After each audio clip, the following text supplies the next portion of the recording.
हैं, जब हम परिश्रम कर सकते हैं, मेहनत कर सकते हैं, तो ही राष्ट्र की सेवा होगी। केवल महाराज व्हाट्सएप फेसबुक पे चिड़िया उड़ाने से कुछ नहीं होगा, उसके लिए परिश्रम करना पड़ेगा, जगना पड़ेगा, तब जो है राष्ट्र की सेवा होगी।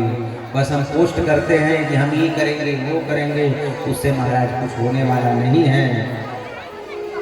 हम इनको मार देंगे उनको मार देंगे और 12 बजे तक सोए रहते हैं, दांत के कीड़े तो मरते नहीं हैं, और महाराज शत्रुओं को मारने की बात हम करते हैं। उससे राष्ट्र की सेवा, उससे देश की सेवा, उससे धर्म की सेवा, समाज की सेवा नहीं होगी। राम जी बता रहे हैं, उसके लिए परिश्रम करना होगा। श्री राम जी लखनलाल जी 6 दिन 6 रात्रि तक जगे रहे और तब गुरुदेव से कहा, गुरुदेव आप यज्ञ प्रारंभ करो, हम आपकी यज्ञ की रक्षा करेंगे। और पहले तो महाराज धुआं सुन करके राक्षस आते थे, इस बार ध्वनि सुन करके राक्षस पहुंच गए। प्रातः कहा मुनि सन रघुराई, निर्भय यज्ञ करहु तुम नाई।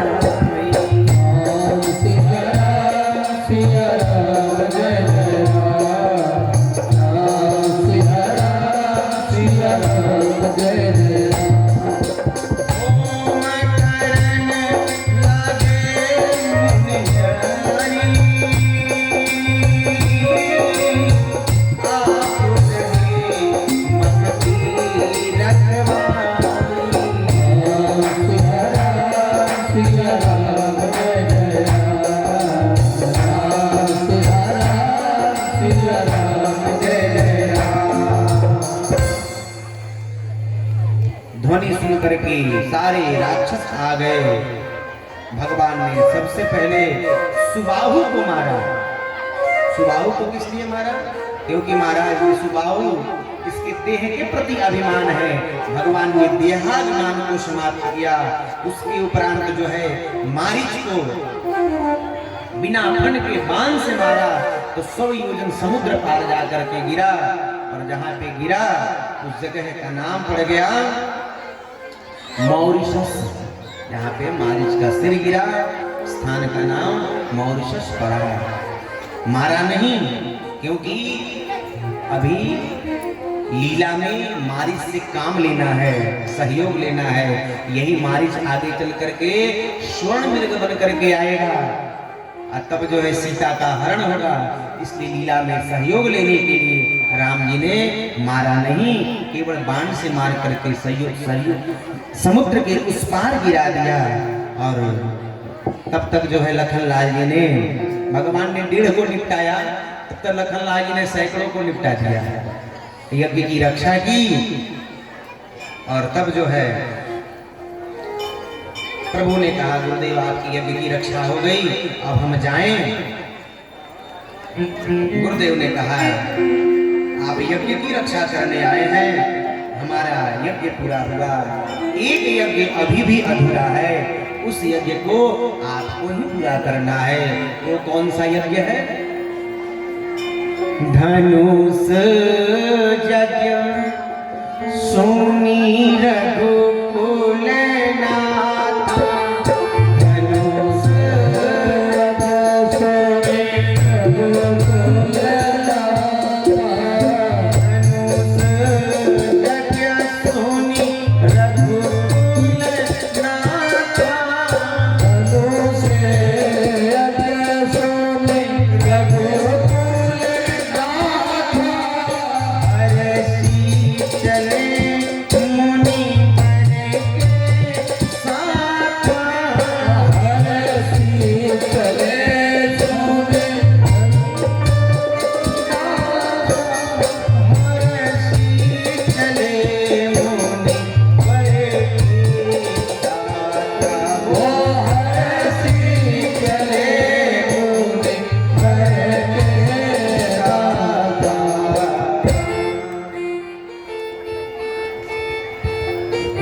एक यज्ञ अभी भी अधूरा है, वो यज्ञ है धनुष यज्ञ। अच्छा धनुष यज्ञ क्यों कहा? धनुष यज्ञ इसलिए कहा, यज्ञ का नाम लूंगा तो राम जाएंगे।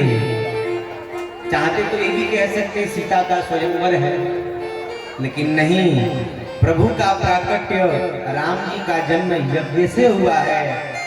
और जीवन में यदि इन्होंने पहला कोई काम किया है वो यज्ञ की रक्षा की है। यदि इनका विवाह भी हो तो यज्ञ के बहाने हो, इसलिए महाराज धनुष यज्ञ कहा।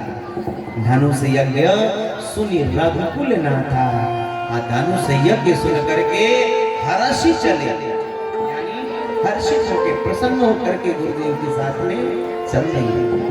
भगवान यदि चाहते तो ये कह सकते थे सारे यज्ञ की रक्षा करना ये हमारी जिम्मेदारी नहीं है, हमारे पिता ने कहा था कि इनकी यज्ञ की रक्षा कर देना है। लेकिन नहीं, प्रसन्न होके चले। क्यों प्रसन्न होके चले? क्योंकि राम जी जानते हैं उस यज्ञ में मैं जाऊंगा तो वहां मुझे सीता मिलेगी, मेरा विवाह होगा। हर्ष ही चले मुनिवर के साथ। जैसे आगे बढ़े तो क्या देखा? आश्रम एक दीख जग माही, खग मृग जीव जंतु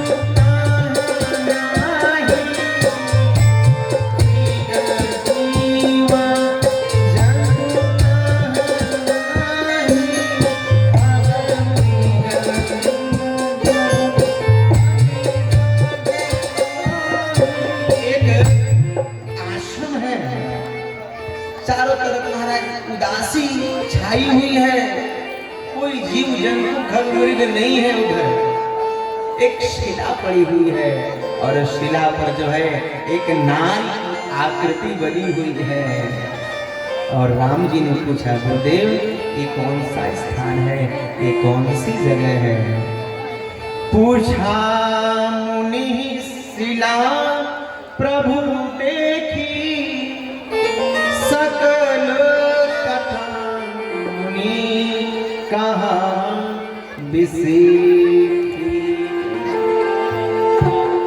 यहाँ पर गोस्वामी जी ने एक ही चौपाई में अहिल्या के संपूर्ण चरित्र को एक ही दोहे में जो है बता दिया है। ये अहिल्या कौन है? सकल कथा मुनि कहा जैसे गौतम नारी श्रान उपल देह धरी धीर, चरण कमल रज चाहती, कृपा करो रघुवीर।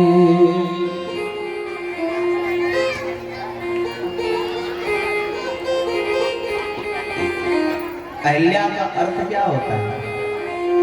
न हल्य, जिसके अंदर बिल्कुल भी कुरूपता नहीं है, वो अहिल्या है। ये अहिल्या ब्रह्मा की बेटी है और ये अहिल्या इतनी सुंदर थी कि महाराज सारे देवता ऋषि महात्मा सोचते थे ये अहिल्या मुझे मिल जाए, अहिल्या से मेरी शादी हो जाए। और अहिल्या जब स्वर्ग में जाती थी, देवांगनाओं को देखती थी, अप्सराओं को देखती थी, इंद्राणी को देखती थी, तो इस अहिल्या के मन में भी होता, काश में भी इंद्र की पत्नी बन जाती, मैं भी इंद्राणी कहलाती, स्वर्ग के सिंहासन पर बैठती। वो देवियों की, देवांगनाओं की जगमगाती साड़ी चमचमाती थारी सब देखती, तो अहिल्या के मन में भी ये होता कि मैं इंद्र की पत्नी बनूं। और इंद्र को जो है मन में अहिल्या के प्रति प्रेम जगा। इंद्र ने सोचा ये अहिल्या मुझे मिल जाए, और गौतम ने विचार किया कि मैं अपनी बेटी को किसी भोगी पुरुष को नहीं दूंगा। इंद्र भोगी है, मैं तो अपनी बिटिया को किसी योगी पुरुष को दूंगा, तो योगी ही इसका वर्ण करे।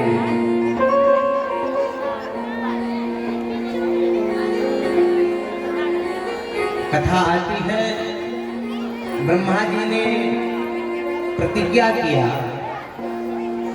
जो पृथ्वी की एक परिक्रमा करके आ जाएगा उसके साथ में मैं अहिल्या का विवाह कर दूंगा।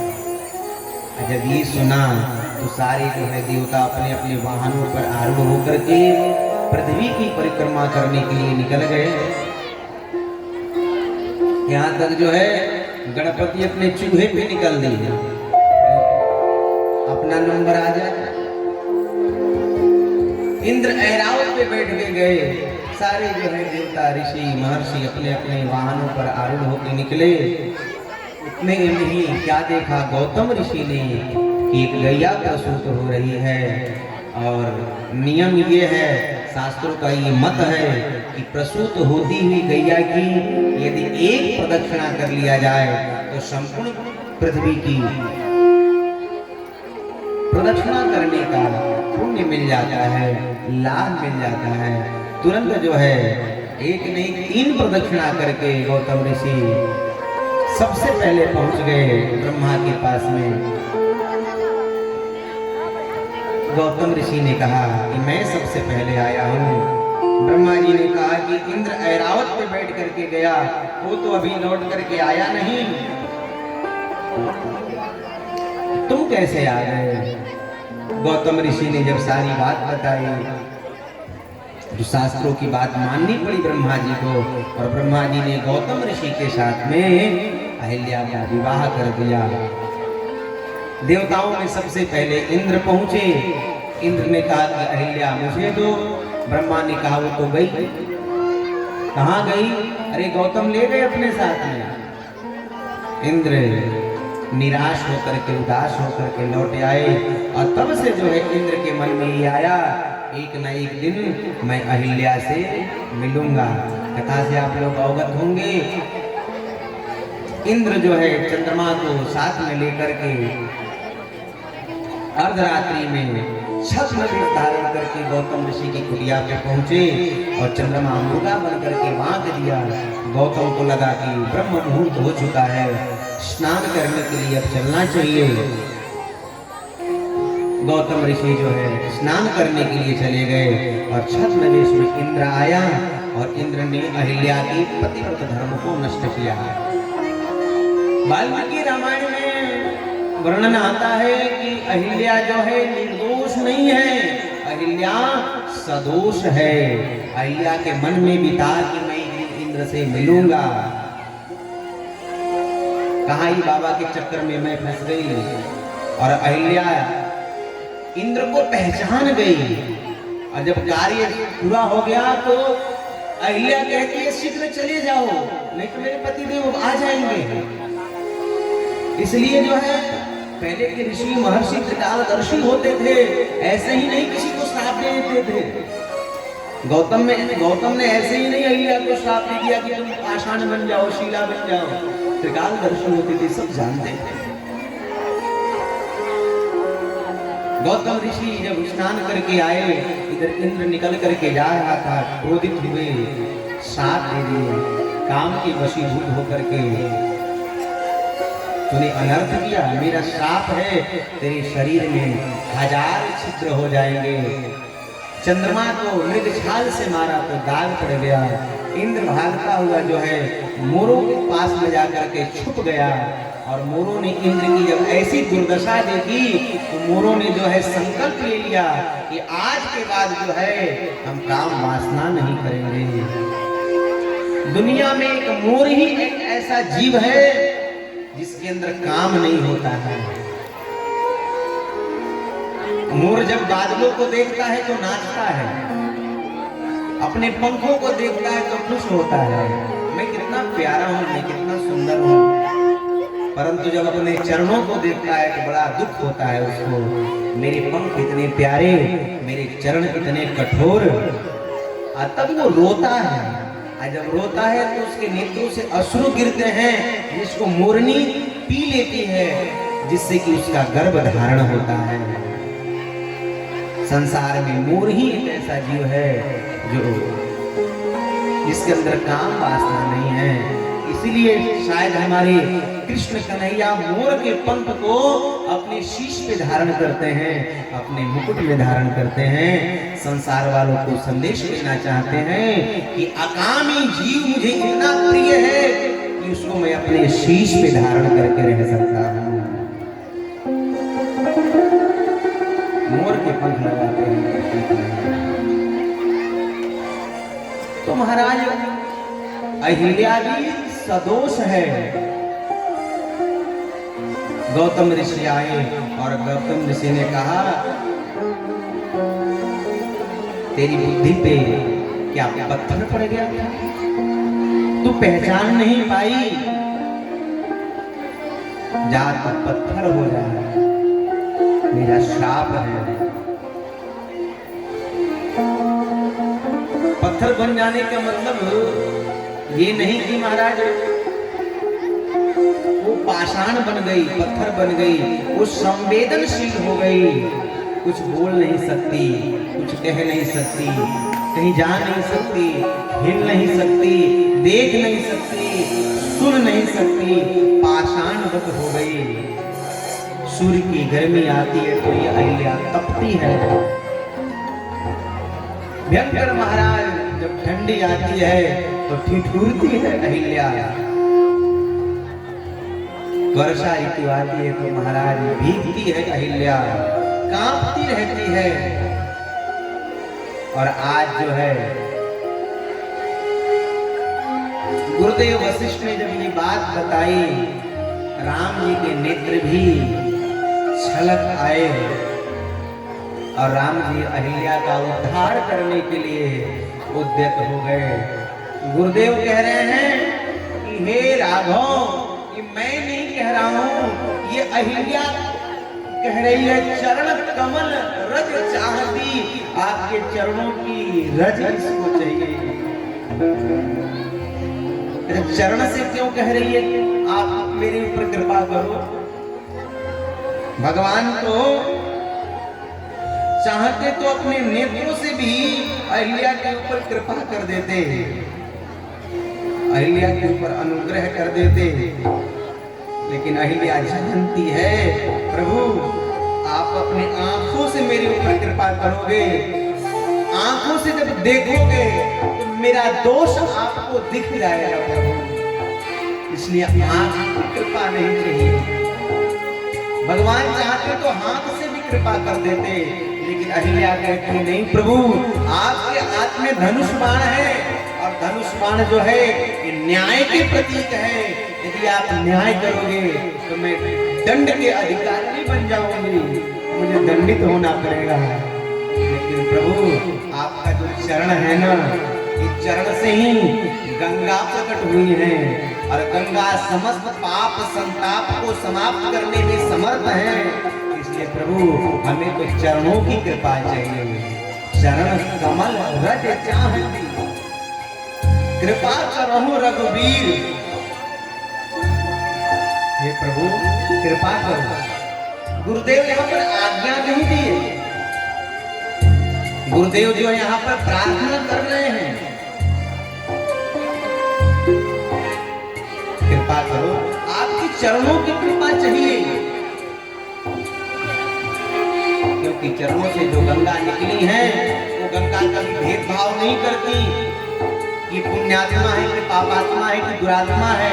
गंगा में सब जाकर के गोता लगाते हैं, सब जाकर के डुबकी लगाते हैं, सब जाकर के स्नान करते हैं। संकेत कितना प्यारा है। व्यक्ति यदि अपने आचरण से गिर जाए तो भगवान का चरण ही उस व्यक्ति का उद्धार कर सकता है। बाकी दुनिया में किसी के लिए सामर्थ्य नहीं है उसका कल्याण कर सके। व्यक्ति का आचरण बिगड़ता है तो भगवान का चरण ग्रहण कर ले, उसका आचरण सुधर जाएगा। प्रभु मुझे आपका चरण चाहिए। भगवान ने कहा, गुरुदेव मेरा भी एक भक्त का उद्धार है, इसलिए मैं उद्धार करूंगा। अच्छा, किसका उद्धार है? एक भक्त ने पत्थर के अंदर से मुझे प्रकट कर दिया था। भक्त प्रहलाद खंबे से ही तो भगवान को प्रकट कर दिया है। तो जब एक भक्त खंबे से भगवान को प्रकट कर सकता है, तो मैं एक पत्थर से भक्त को क्यों नहीं प्रकट कर सकता? मैं उद्धार करूंगा। किसी ने कहा, अरे कन्हैया, तुमने गोपियों के चिर चुराए हैं। कन्हैया ने कहा, गोपियों का चिर चुराया तो द्रौपदी के चिर को बढ़ाया भी तो था। मैं किसी का बकाया रखता नहीं हूं। भक्त और भगवान में तो महाराज ये लेना देना बना ही रहता है। हाँ, जो तत्वज्ञ महात्मा है, योगी है, मनस्वी तपस्वी है, वो सोचते हैं कछु लेना न देना, मगन रहना। परंतु भक्त और भगवान में लेना देना ये प्रारंभ से चला आ रहा है। और तब जो है भगवान ने कृपा किया, विचार करने लगे, क्या करूं? मैं एक क्षत्रिय हूं और ब्राह्मण पत्नी को, ऋषि पत्नी को अपना चरण स्पर्श कराऊं, ये ठीक नहीं है। तब अहिल्या प्रभु से प्रार्थना करने लगी, प्रभु कृपा बस कर दो, आपसे मैं निवेदन करती हूँ। राघव तेरे चरणों गर धूल जो मिले जाए, सच कहती हूँ मेरी तकदीर बदल जाए। राघव तेरे चरणों के गर धूल जो मिले जाए, सच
सच कहती हूँ मेरी तकदीर बदल जाए।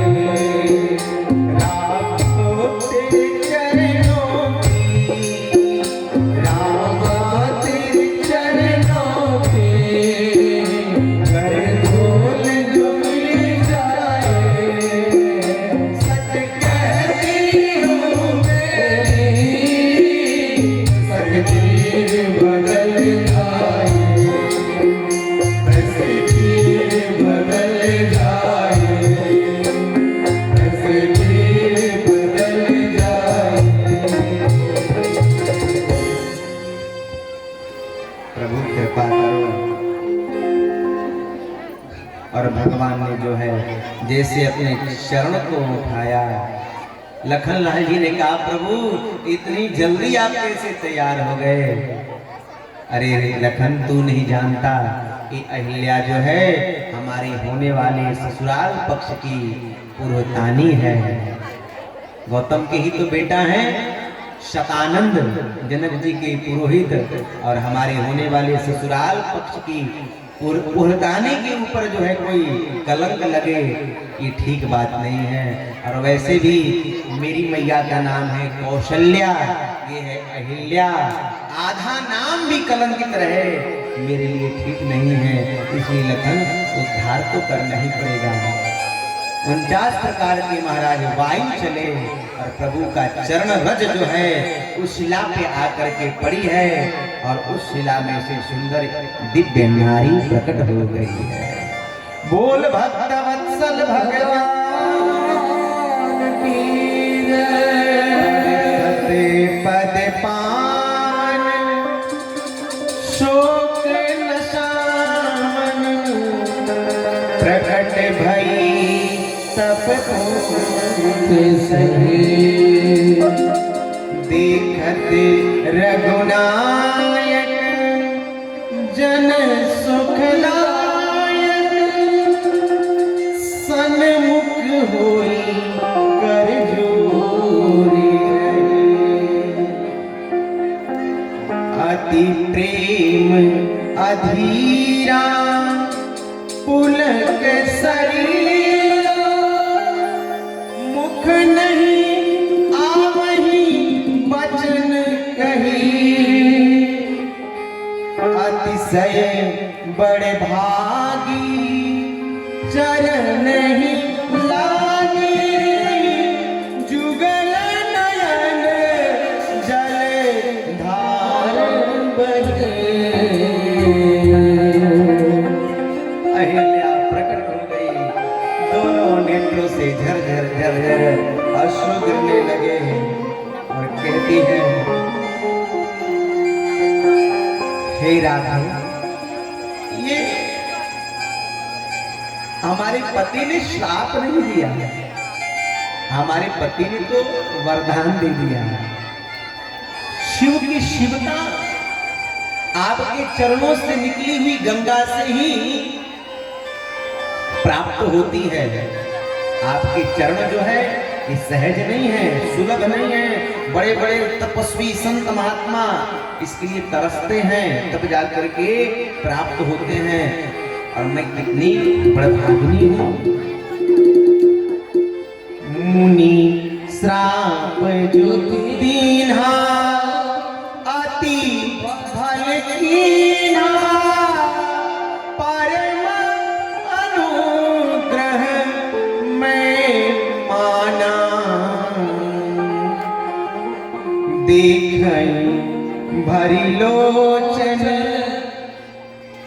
हरि भव मोचन, इहीं लाभ शंकर जाना। हे प्रभु, ये जो श्राप दिया है हमारे पतिदेव ने, ये तो बहुत बड़ी कृपा की है।